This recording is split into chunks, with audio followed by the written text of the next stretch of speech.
Hi guys, how's everybody doing? Welcome to Jackie with a Q. I'm so excited today to talk to you guys. I'm feeling really great. Um, I'm feeling really great, guys. Amongst all what's going on in the world, you still have to find your happy, right? So again, welcome to Jackie with a Q. Don't forget to like, share, and subscribe. Tell your friends, tell your enemies, to everybody. Okay. Um, Today's topic, I'm going to talk, as I told you guys last week, I'm going to go on a little in depth into what my move entailed, right? Now, like I said, I did this by myself. I had been planning it for 3 years. I have been wanting to come down here for maybe 25. Just didn't think about it too much. And once my life shifted and I was single, kids grown, everybody all right, um, I decided, okay, now it's time. Plus, I just wasn't happy in Cleveland anyway. I told you guys about that. Just not happy. So, what I did, like I told you guys, I did a lot of research. And when I say research, I mean the crime, housing, employment. Employment was very important, as well as crime, because, like I said, I wasn't going to move from one hood to another hood. My hood, I know everybody. Oh, I'm okay. But I wasn't going to move somewhere else that didn't have jobs and that the crime rate was really high, right? And I wanted to be quiet. Like where I'm at now, guys, I don't hear sirens. I don't hear niggas talking loud. I don't hear gunfire. Like where I live was literally like a war zone, really. I've been in my house maybe, I lost count, maybe 12, 13 years, maybe 14. I can't really remember, right? But, where I was living before I bought my house was on this part of town that I grew up on and grew up in. And a lot of people, everything, you used to everything, but it was very violent. And they had started having gun battles. And this was like 15 years ago. They had started having open gun battles in the middle of the street. All right, that never changed. So I know when I lived in my other house before I moved in my house, this is how bad it was, y'all. Me and my dude was sitting in the living room. This would happen a couple times. We sit in the living room. We hear gunfire. It sound like right in front of the house. We don't even say nothing. We just both hit the floor. Who want to live like that? Who the fuck wants to live like that, right? That was the norm. Hit the floor was the norm. No. So at any rate, I moved and moved on all the way other side of town. Well, it took a couple of years, not many, and it was just like that, where I bought my house at, right? Always hear gunfire, always, day, night, doesn't matter, but especially at night, right? My daughter told me one day she was walking from the store and the bullet whizzed by. Come on, that shit crazy, right? I myself have been a victim of gun violence that, they weren't shooting at me, but I got shot. Can't remember, it was 4 or 5 times, but I was a kid. That's going to be in my book. It's real important, right? I'm scared of guns. I'm scared of that, right? If it's a fight going on, unless you my child or my sister or you got to be somebody, I ain't going that way. I'm going the opposite way. I'm not looking at that shit, right? I don't want no parts of it because I know bullets don't have eyes. I know that personally. But at any rate, so I was looking at all these statistics and I would go on YouTube, I would Google, I did a lot of research. I had a notebook. I had my South Carolina notebook. I had my North Carolina notebook, right? I would, whenever I had any free time, I would get on Zillow or whatever other site I wanted to be on, mostly Zillow because I like Zillow because you can put the money amount in there and all the amenities that you want. So I would look at Zillow. I would look at houses. I looked at houses.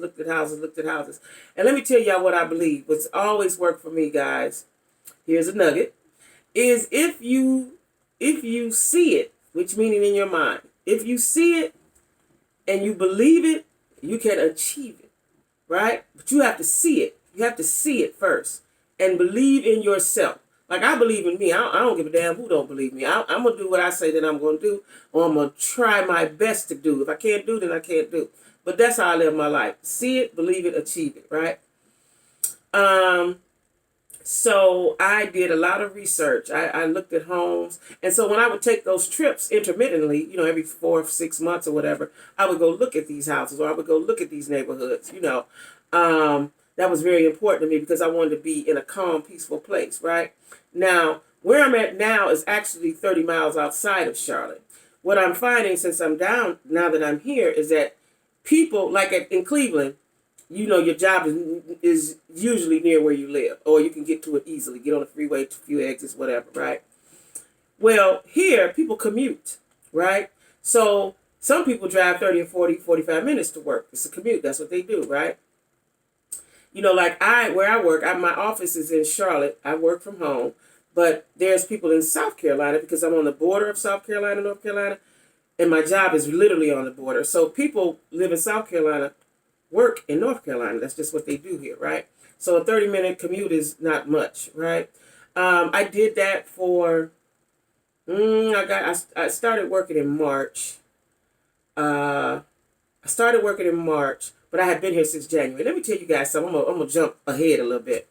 So I'm a person that likes to have their ducks in a row. I used to be impulsive. I used to be very impulsive, just like that, do whatever I'm gonna do. But I like I told you guys, I wanted to do this decent in order because I knew this is where I was gonna be, right? So I always had everything planned. I just told you I had my notebooks, right? I had my notebooks, I had my notes, I had prices, I had everything. You know, I found flights because I have a friend who I worked with in Cleveland who had moved from Columbia, South Carolina.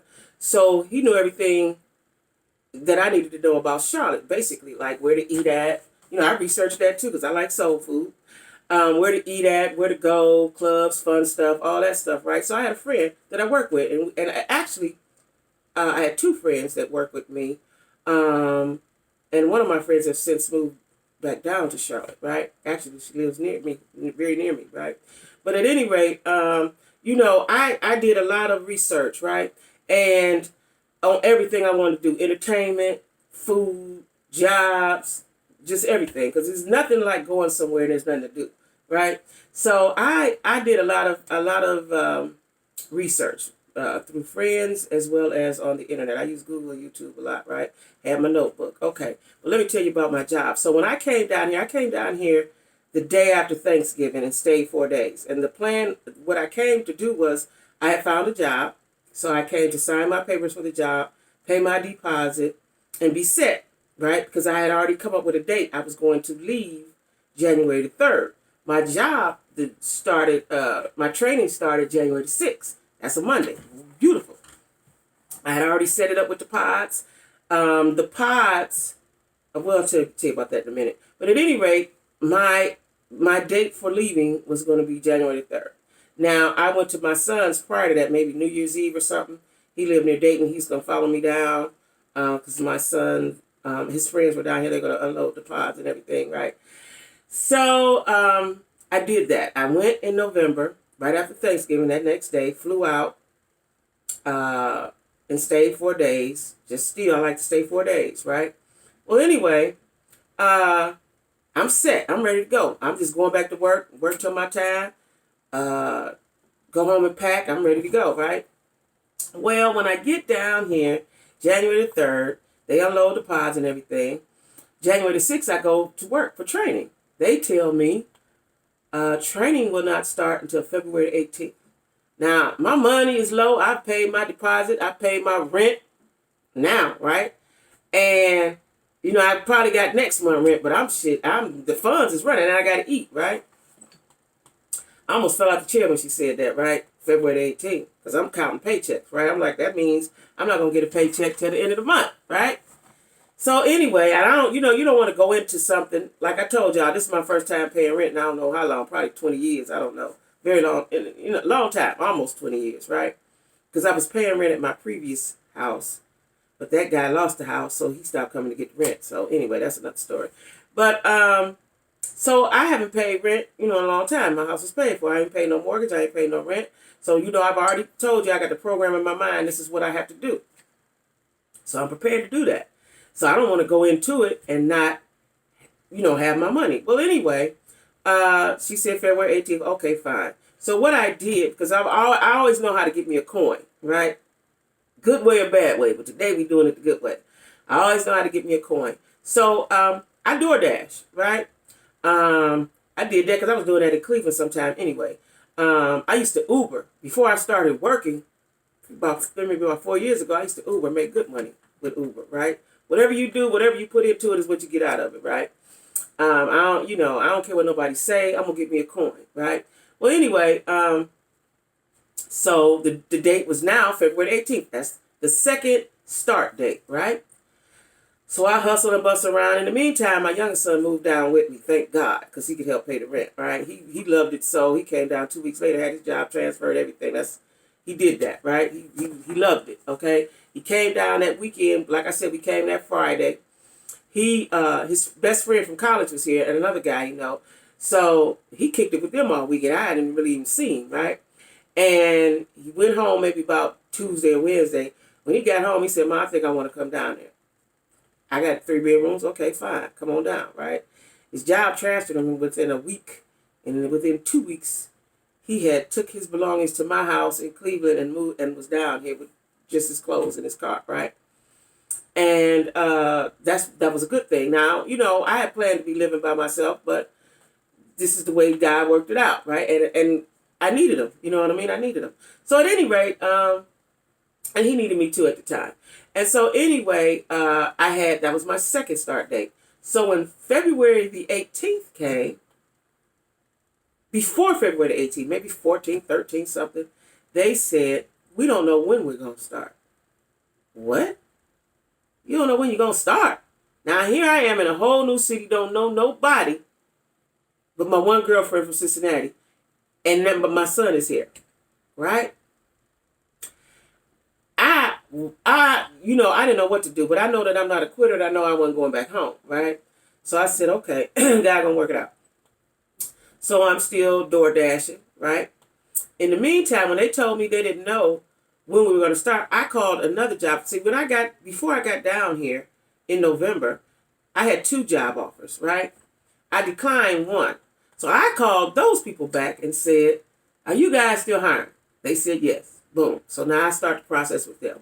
I go fill out the papers, take the drug test, take the, background check and all that, right? Okay, fine.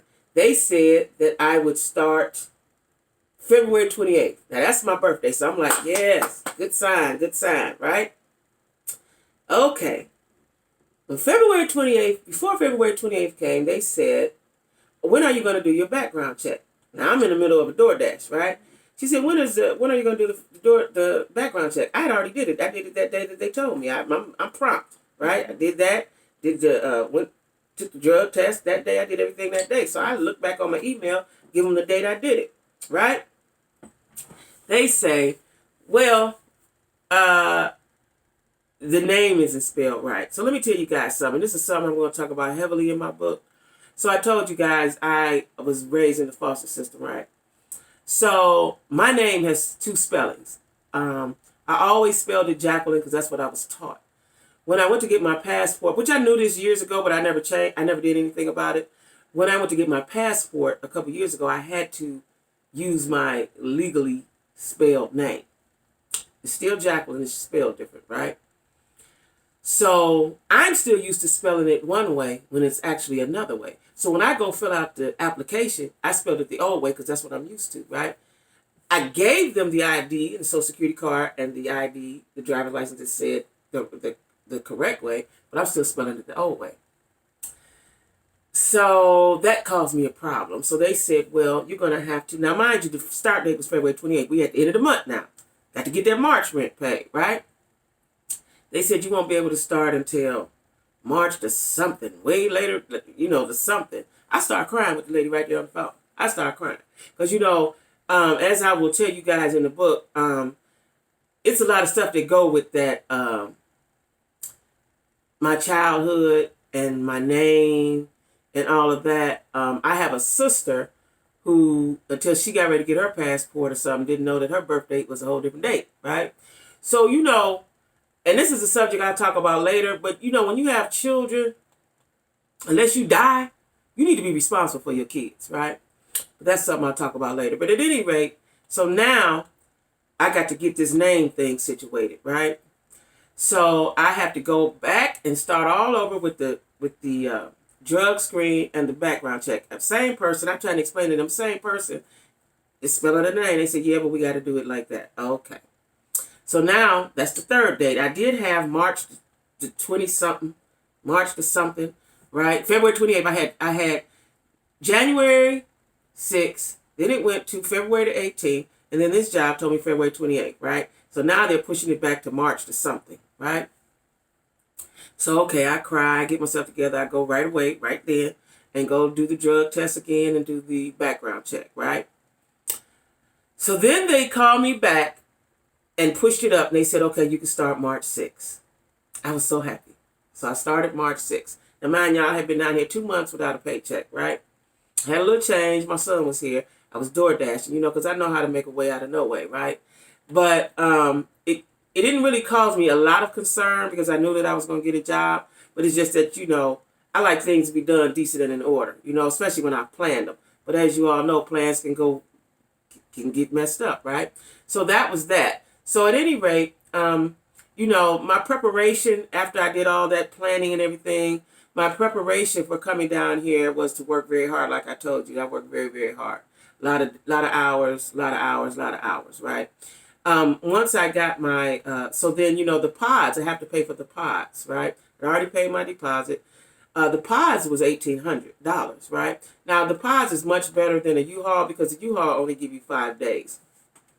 And it's a little cheaper, maybe $400 something cheaper, but they only give, and then somebody has to drive the U-Haul. Now, them mountains of West Virginia ain't no joke, y'all. Now, I have since discovered another way to go that I don't have to go through the mountains, which is Tennessee and Kentucky, right, and come up from the bottom of you through Cincinnati. It's longer, but you don't have to deal with the mountains. The mountains is crazy, right? And they're crazy. Those mountains are crazy. One time, me and my son had to go because both of our birthdays are in February, and we had to, and I don't know why I didn't do it prior. I had to renew my license. It was time to renew my license and get my sticker for my car. Why I didn't do that before I left, I don't know. I was too busy with the move, too busy planning, too busy working many hours, wasn't thinking, right? So we both had to drive back to Ohio to get our licenses renewed, right? And stickers for our car. Now, mind you, we just got here in January, so we drive back. And when we came back, it was raining. There's no lights on the highways. Like Cleveland has lights on the highways. In these southern states and different states, there's no lights. Pitch black. Pitch fucking black. If that ain't the scariest shit, right? And it rained. Now, on a good day in Ohio, I don't like to drive in the rain and at night. I just don't. Not a combination. I don't like it, right? And I got a truck. I just don't like it, right? So we had to come through West Virginia in the night, in the rain. My son drove. That was the scariest shit. And, truckers just going zoom. And it's hills, right? It's hills, right?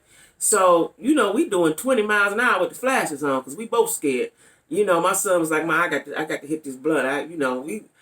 We terrified, right? It took us hours to get back. I haven't been back since, not in the car, and I probably won't ever go drive back. Well, I did. I take that back. I went with my girlfriend to Cincinnati, but like I said, we went the other way, which is not that bad. But through Tennessee and Kentucky. But at any rate, before I left, when I had, I got my pods. They delivered the pods, and you can keep the pods for a month, right? 30 days. So that gives you plenty of time to load, which is what I needed because I was still working. And it was wintertime. It was snowing. So I would just put a little bit in at a time. Now, mind you, I had boxes and stuff packed, and I wasn't taking anything very heavy except for my bedroom set, and I think that was it. I had 2 bedroom sets, right? That's the only thing I was taking. I left the dressers and my TVs. I left the dressers and all that stuff still in the house. I just took my bedroom set, my guest bedroom set, and my furniture, right? I did take my furniture. Some of my furniture, the living room furniture. But, I had to load that pods up, right? Now, my sons is out of town. They live elsewhere. So it's me and my grandson, right? And I got to take my hat off to him because he helped me. My daughter helped a little, but she couldn't help much. She got 2 twin babies. They were babies, right? So it was me and my grandson. I'm talking about lifting furniture, the dresser. The only thing I couldn't lift was I have a 65-inch TV. I couldn't lift, we couldn't do that together. It was just too heavy, right? So, baby daddy number 2, when I told his friends, he put the TVs in. He come over, he put the TVs in. But it was a lot, y'all. I packed that pods for weeks, right? Now, they come and pick it up, and then they store it, which is the beautiful thing. They store it until you wanted to be dropped off. So I knew I was coming January 3rd. They dropped it off January 3rd. Matter of fact, we got here at the same time, right? So it was a wonderful thing to have the pods because, like I said, the U-Haul only lets you have it for 5 days. 5 days is not enough time to especially when you're going from state to state. It's gonna take you a day or two to drive. It's not enough time. The pods was worth the money, right? It was really worth the money. Everything was intact. I wrapped up all my glass, all my TVs. Everything was intact, right? So that was a good thing. So guys, if you're ever trying to move and you really moving a distance or something, pods is the way to go because it costs a little more, but it's worth it. They're very professional. They put it right there at your door. They do the best they can. It was good, right? So like I said, now I'm down here. The job is not starting. I didn't panic. I was a little nervous, but I didn't really panic because I know me. I got confidence in me, and my boy that's with me, he just like me, right? His birthday 3 days before mine, so we're on the same wave, right? So I got through that. Started work. Oh, I loved it. I was so glad to be around people and laugh and joke and giggle and do all the stuff I like to do, right? Shit, I don't know if it was 2 weeks. We was in training. We had training for 6 weeks. Might have been the second week in training. Goddamn coronas came, right? Now, we don't quite know what it is. We just know it's contagious. Now, this is before I figured out for myself it was airborne, right? But, so I had been wearing gloves. I was wearing gloves, and I didn't wear a mask, but I was wearing gloves. I wasn't touching shit, right? Well, anyway, I was here, and I'm glad. But, it's a lot of expenses that go into moving because every time I came, it would cost me $1,000 because I have to get a room, stay 4 days. I have to get a rental car, and I have to get my flight. Now, what I did find out in doing that is that, there's, of course, you can get the cheap flights, but there's an app called, what is it called? Because I had a couple of girlfriends I worked with in Cleveland that frequented Charlotte because they had family here. What was it? I can't think of the name of the app right now that gives you cheap rates. But it really only gives you a cheap rate one way because if they find out you're coming back, the price will go up a little bit. But it would be cheaper sometimes than American or something like that, right? Jet lag. It's Skip Lag. That's the name of the app. Skip Lag, right? Skip Lag. So I use that a lot because I could get down here for $99. And then what you do is once you get here, then you get your flight back. If you try to do round trip, the price will go up, right? Or if you, in the middle of the night, when you're laying down or something, a lot of times on flights are cheap in the middle of the night. Or if you pay for it way in advance. And I used to do my hotels like that. Unfortunately, I don't think I might have paid for a flight early, but not too early because I didn't have money like that, right? I'm working paycheck to paycheck. But Skip Lag was good. I always stayed at the same hotel. Because it was clean. I liked the service. I used to stay at the Quality Inn Suites, right? Can't afford Marriott and all that. But I always stayed there for the 4 days, somewhere that they have breakfast. Now, one time I stayed, because I would stay on the outskirts, right? But one time I stayed right in Charlotte, the last time when I came down for Thanksgiving, and I stayed at the Drury Inn. I like Drury Inn because I've stayed in them before when I went to other places, and they give you breakfast and dinner and popcorn and snacks. So I stayed there. It cost a little more, but I stayed there. And it was centrally located, so it was, I didn't have to drive too far for anything, right? All the, restaurants and everything was right there. So that's what I did. I was planning. I was a careful planner, right? And, when you don't have much money, that's what you have to do. Everything has to be planned out. And again, I did this by myself. It would have been much easier had I had somebody to help me, a man, a spouse, boyfriend, good friend, whatever. But I'm proud of myself because I did it by myself, right? And so, I've always known that I could do whatever I want to do. But this is probably the biggest feat I've accomplished yet, though, right? So, with careful planning, I did it. It was costly, right? But that's why I worked so hard, and I saved my money. And I stopped spending. What I did was, when I told you guys I stayed with my son for about 90 days, when I came back, I cut everything off. I cut the cable off. I had a house phone, child. Nobody didn't even really use the house phone. For years, I didn't even know what the number was, right? I cut the phone off. I cut the internet off. I cut the Wi-Fi, cut the cable. I sacrificed, right? You have to do a lot of sacrifice, especially if you don't have a lot of money. So I cut all that stuff off. What else did I cut off? I cut off, I told you the cable. And I had all the channels on the cable, everything. What I did is I had some options on my phone So I would watch TV on my phone. Now, mind you, I got big TVs in my house. Wasn't watching none of them, right? Because there wasn't no cable on them, wasn't no internet, wasn't no Wi-Fi, wasn't no nothing, right? So I would work all day, all night, y'all, and come home at 11, get home about 11:30. Probably not eat nothing, because I didn't eat at work. But I would come, take my shower, get in the bed, and watch TV on my phone. Okay? Watch TV on my phone, right? Until I went to sleep. And I did that, like I said, for 6 months, right? And, chances make champions. You might hear me say that a lot because I believe in that, right? Chances make champions. I took a chance, and it worked for me, and I am much happier. Now, even though we got COVID going on, I'm still happy because it's the energy. It's the energy. It's the atmosphere, right? I'm still happy. I want to see if I covered everything. I told you guys about the 5 start dates, which almost devastated me, right? But, I just pushed through. Right? Let's see. I told you guys about the pods and the DoorDash. And like I said, I got to reiterate on this. As I was packing that pods those weeks, I was sick from October. It was still warm. I got bronchitis, right? And I had a guy in my house that was doing work. Because besides all this, I spent a lot of money going back and forth, saving for my rent deposit, the pods, but I had to do some work on my house before I left, right? So I redid my kitchen, paint, the floors, all of that, right? Redid my bathroom, right? I did the floor in my bathroom, right? And adjusted my toilet and all that stuff. So I had to pay somebody to do that. I had to do that besides having my money for my rent deposit, the money for the pods. We talking about $4,000 right there. Then I had the trip I took for Thanksgiving, that's $5,000. I had to do some renovation in my home, and I had to pay somebody, right? That costs money. And I had to prepare my truck, right? So I had to get brakes and fix the windshield wipers and whatever else, all the little knick-knack stuff. I had to buy a tire. I had to buy tires, not a tire. I bought 2 back tires for my truck, and I don't know what size they is, 22s or some shit. I don't know what they is. But I got those at a good rate because I ordered them from Walmart. I didn't even know you could do that. You order them from Walmart, and then they deliver them to the Walmart near you, and then they put them on, right?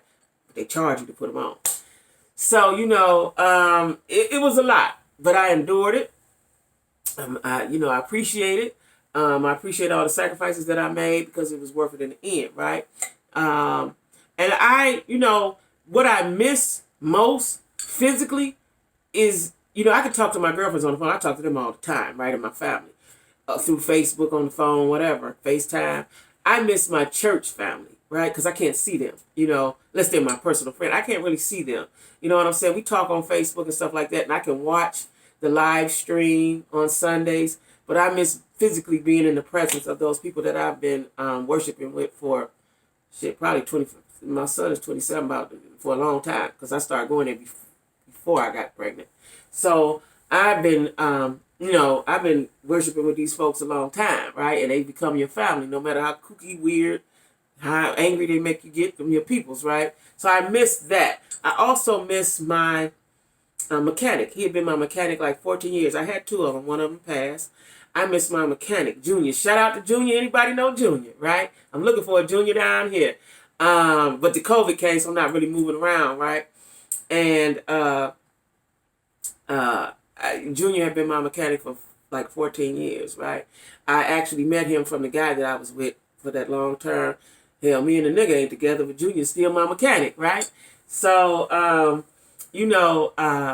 I miss, those are the things that I miss, because my friends are always going to be my friends. And I can talk to them anytime. And when this COVID disappears, they can always come visit me. I can go visit them. But I don't think I'm going to do a lot of visiting, y'all. Not in Cleveland. My visit, I'm going somewhere around in here. Because there's a lot of things that I plan to do that we don't do at home. Like, believe it or not, I'm interested in going to a black rodeo. Now, they don't have black rodeos up north. They come to town down here, right? I saw it on TV years ago. And I was like, oh, that looks interesting, right? Black rodeo, not regular rodeo, black rodeo, right? So I want to go to a black rodeo. Okay, that's been canceled. I want to go to, there's a lot of HBCUs down south, and I love the bands, the marching bands. I love the whole energy and atmosphere of that. So, you know, I had planned on going to one, me and my son, but can't do that this year. They do drag racing down here. Wanted to see that. Can't do that. NASCAR's down here too. I don't know if I'm just that interested in NASCAR, but I do want to see it. There's things that I want to experience that we don't do up north, right? You know, and quite frankly, I want to experience a lot of black culture, you know, wherever it is. You know what I'm saying? Like I said, when I went to Jamaica, a whole different culture, right? Makes you appreciate what you have, right? So I wanted to experience, but you know, this year is a wash. This year gone. I ain't even having no birthday. I'm gonna still be the same age I am this year, next year. Okay, we're gonna start all over in January, right? But I just want to give you guys a little insight onto what it took for me to get here. You know, it takes a lot of, when you don't have any money, it takes a lot of sacrifice, patience, endurance. You know, like I said, I got sick. I was sick as a dog for months, right? But I got up and went to work every day. I think I only missed one day. That's since I just didn't have no energy. You know, my mind was stronger than my body, right? I wanted to be here. I had planned it. The plan was in motion, you know, because once I left my son, like I said, I put my foot on the gas. So it wasn't, no, I'm going to stop, slow down. We push it through, you know, and I would make plans and dates and deposits and stuff. So there's no turning back, you know. And I know, like I said, my friends didn't really understand. My family probably didn't really understand, with the exception of my children, because I'd explained to them in detail why I couldn't be there. You know, it wasn't that, you know, besides the crime and the cold, the snow, let me tell y'all something. Last winter, it snowed so much, snow was up to my knee. And I had to shovel. I had to shovel myself out the driveway. Let me tell y'all a quick story. Last winter, it was a snowstorm came, blizzard of some sort, right? And the next day, I needed to go to the store. My sister told me, she said, don't go. I was like, oh, fuck that, I'm going. I got a truck. I'm going. Store right down and around, right? Going to Dave's. Everybody from Cleveland know about Dave's, right? Going to the store. Some things I got to get. Let me tell y'all what I did. I shoveled for an hour to get out of my driveway, right? I get out. Now, my street is a downhill. Going out. Coming up is uphill. All right? So I get on down. I get to the street, which is not a main street. It's a secondary. It ain't even really a secondary street. But so I get down. I get stuck. So guys unstick me, right? They unstick me.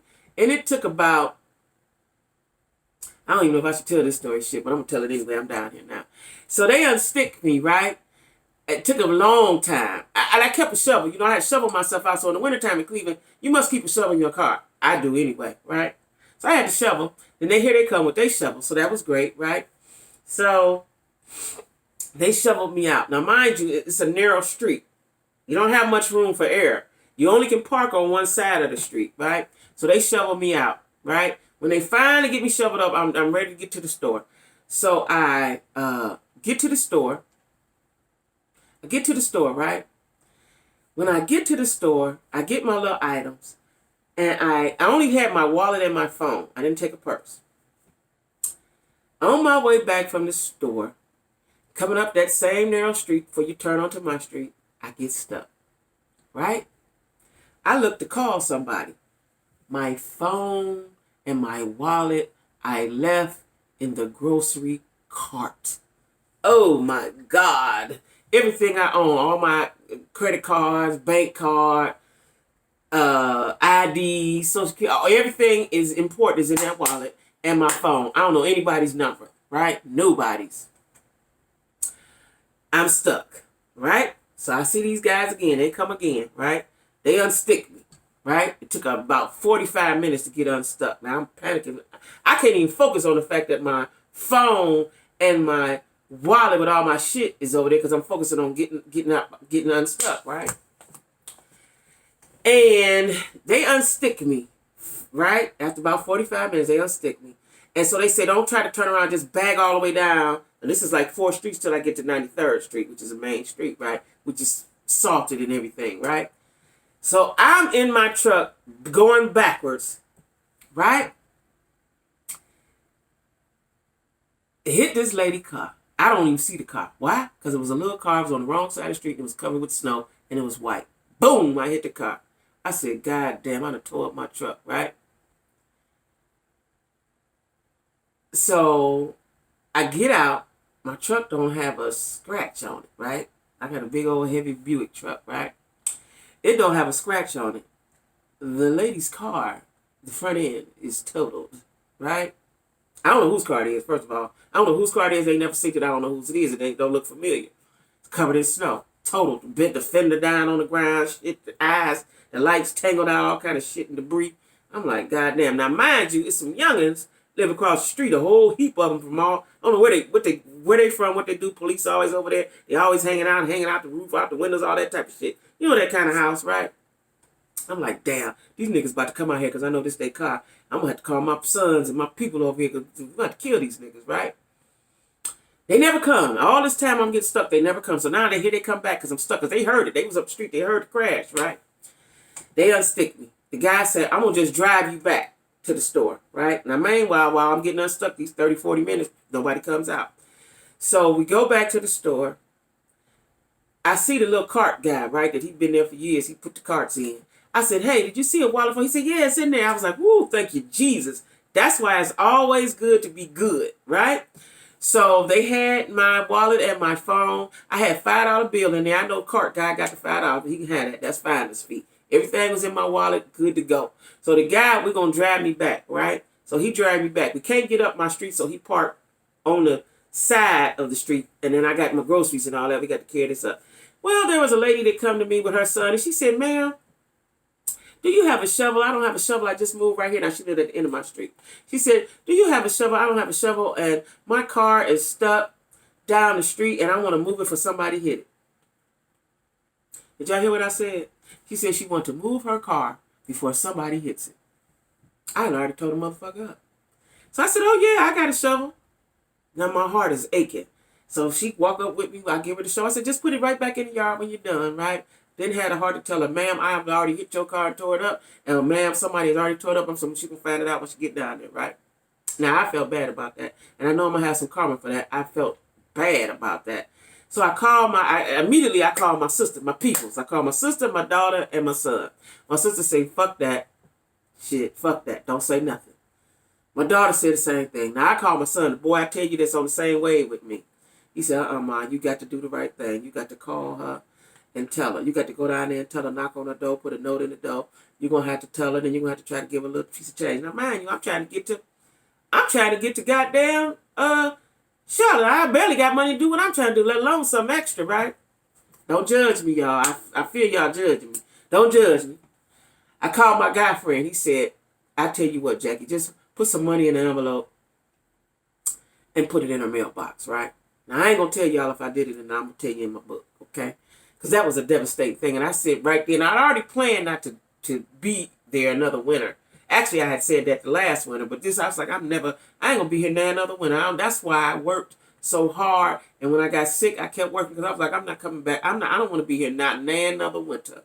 That shit disturbed me. And I felt bad for that lady. I was looking out the window with her and her son when she came back, put the shovel back where to go. I said, God damn. That was fucked up, y'all. And I felt bad about it. I asked God to forgive me for that. I kept watching. She got her car. She got another car maybe in a couple weeks or something. She got another car because that one was not going to be drivable. It was tore up. It would have costed more to fix it than it would to, it's better to get you a new one. So that's my story, y'all. I done told the world now that I tore up that lady car in the wintertime in that snow. I don't ever want to be in snow again, right? So anyway, that's my story today, y'all. I went a little long. I have to tell that story. I done told the world now. All right, y'all. Thanks for watching Jackie with a Q. Thanks for tapping in. Don't forget to like, share, and subscribe. Hit the bell so you get the notifications. Everybody have a... Y'all see how that do? I think when I turn it does that. Everybody, y'all have a good day. Stay safe.